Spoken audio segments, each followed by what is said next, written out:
రేవంత్ రెడ్డి ఢిల్లీలో బిజీగా గడుపుతున్నారు. ఇవాళ సాయంత్రం 5:30 కేంద్ర మంత్రి కిషన్ రెడ్డితో భేటీ కానున్నారు. రాష్ట్రానికి సంబంధించిన పలు అంశాలపై చర్చించే ఛాన్స్ ఉంది. రాత్రి 7 గంటలకు కేంద్ర మంత్రి ధర్మేంద్ర ప్రధాన్తో భేటీ కానున్నారు. 7:30 నితిన్ గడ్కరీని కలవనున్నారు. కేంద్ర మంత్రులతో భేటీ తర్వాత అధిష్టానం పెద్దలను రేవంత్ రెడ్డి కలిసే ఛాన్స్ ఉంది. రాష్ట్రంలో ఏడాది పాలనపై అధిష్టానానికి వివరించే ఛాన్స్ ఉంది. సీఎం ఢిల్లీ షెడ్యూల్ కి సంబంధించి మరింత సమాచారం మదార్ అందిస్తారు. మదార్, ఢిల్లీ సీఎం రేవంత్ రెడ్డి ఎవరెవరిని కలవనున్నారు, వివరాలేంటి? మధ్యాహ్నం 2:30 ప్రాంతంలో సీఎం ఢిల్లీ చేరుకున్నారు. ఇప్పుడు 3 అపాయింట్మెంట్లు అనేది కూడా ఫిక్స్ అయ్యాయి. 3 కేంద్ర మంత్రుల్ని కలవబోతున్నారు. 5:30కి కేంద్ర మంత్రి కిషన్ రెడ్డితో భేటీ కాబోతున్నారు. ముఖ్యంగా బొగ్గు గనులకు సంబంధించినటువంటి శాఖ మంత్రిగా కేంద్ర కిషన్ రెడ్డి ఉన్నారు. ఆయనను కలిసి సింగరేణి సహా కొన్ని కీలకమైనటువంటి అంశాలపైన, రాష్ట్రానికి సంబంధించినటువంటి అంశాలపైన ఆయనతో చర్చించబోతున్నారు.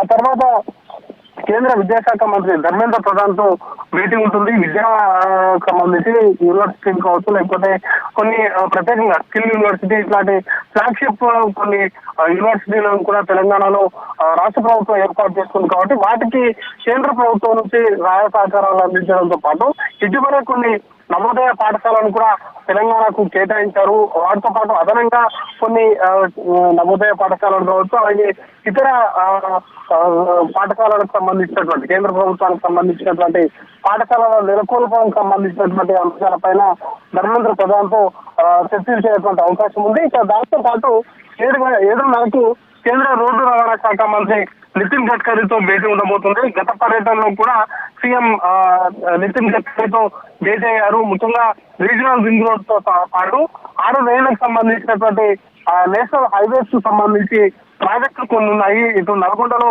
కీలకంగా విజయవాడకు సంబంధించినటువంటి 6 లేన్ కు సంబంధించినటువంటి హైవేల ఏర్పాటుకు సంబంధించి కీలకమైనటువంటి ప్రాజెక్టులు ఉన్నాయి. వాటితో పాటు స్టేట్ హైవేస్ ఏవైతే ఉన్నాయో వాటిని నేషనల్ హైవేస్ గా అప్గ్రేడ్ చేయాలనేది ప్రధానంగా రాష్ట్ర ప్రభుత్వం భావిస్తూ ఉంది. తద్వారా వాటికి సంబంధించినటువంటి మెయింటెనెన్స్ అనేది కూడా రాష్ట్ర ప్రభుత్వం చేతుల్లోకి వెళ్తుంది. కాబట్టి రాష్ట్ర పైన కొంత బడ్జెట్ అనేది కూడా తగ్గేటువంటి అవకాశం ఉంటుంది. వాటికి సంబంధించినటువంటి కీలకమైనటువంటి అంశాలపైన ఈ మంత్రులతో, ఈ 3 మంత్రులతో కూడా మాట్లాడేటువంటి అవకాశం ఉంది. ఆ తర్వాత పార్టీకి సంబంధించినటువంటి కీలక నేతలు, ముఖ్యంగా పార్టీ జనరల్ సెక్రటరీగా ఉన్నటువంటి కేసీ వేణుగోపాల్ తో పాటు మరికొంతమంది అగ్రనాయకుల్ని కలిసేటువంటి అవకాశం ఉంది. ఇప్పటికే ఏడాది సంబరాలను 9 రోజుల పాటు ఘనంగా నిర్వహించారు. వాటితో పాటు రాష్ట్రంలో ఉన్నటువంటి తాజా రాజకీయ పరిస్థితులను అధిష్టానం దృష్టికి తీసుకెళ్లడంతో పాటు క్యాబినెట్ ఎక్స్పాన్షన్ తో పాటు నామినేటెడ్ పదవుల భర్తీకి సంబంధించినటువంటి అంశాలపైన కూడా అధిష్టాన పెద్దలతో చర్చించేటువంటి అవకాశం ఉంది. ఇప్పుడు 6 పోర్ట్ఫోలియోస్ అనేది కూడా భర్తీ చేయాల్సినటువంటి ఉంది. వాటిని క్యాబినెట్ విస్తరణ ద్వారా 6గురికి మంత్రి పదవులు అనేది కూడా కట్టబెట్టేటువంటి అవకాశం ఉన్న నేపథ్యంలో వాటిపైన కీలకంగా చర్చ అయితే జరిగేటువంటి అవకాశం ఉంది. ఇక పార్టీకి సంబంధించి నామినేటెడ్ పోస్టుల భర్తీ పైన కూడా చాలా రోజుల నుంచి పెండింగ్ లో ఉంది. గతంలో కొంతమందికి నామినేటెడ్ పోస్టుల భర్తీ చేసినప్పటికీ ఇంకా చాలా మంది కూడా కార్యకర్తలు ఉన్నారు. లాస్ట్ టైం ఎన్నికల్లో పోటీ సందర్భంలో తప్పుకున్నటువంటి త్యాగాలు చేసినటువంటి వారికి నామినేటెడ్ సీట్లకు సంబంధించిన నామినేటెడ్ పోస్టులకు ఇస్తామంటూ కూడా హామీ ఇచ్చారు. కాబట్టి వాటికి సంబంధించినటువంటి భర్తీ పైన కూడా అధిష్టాన పెద్దలను కలిసి వారితో ఈ కీలకమైనటువంటి అంశాలపైన చర్చించేటువంటి అవకాశం ఉంది.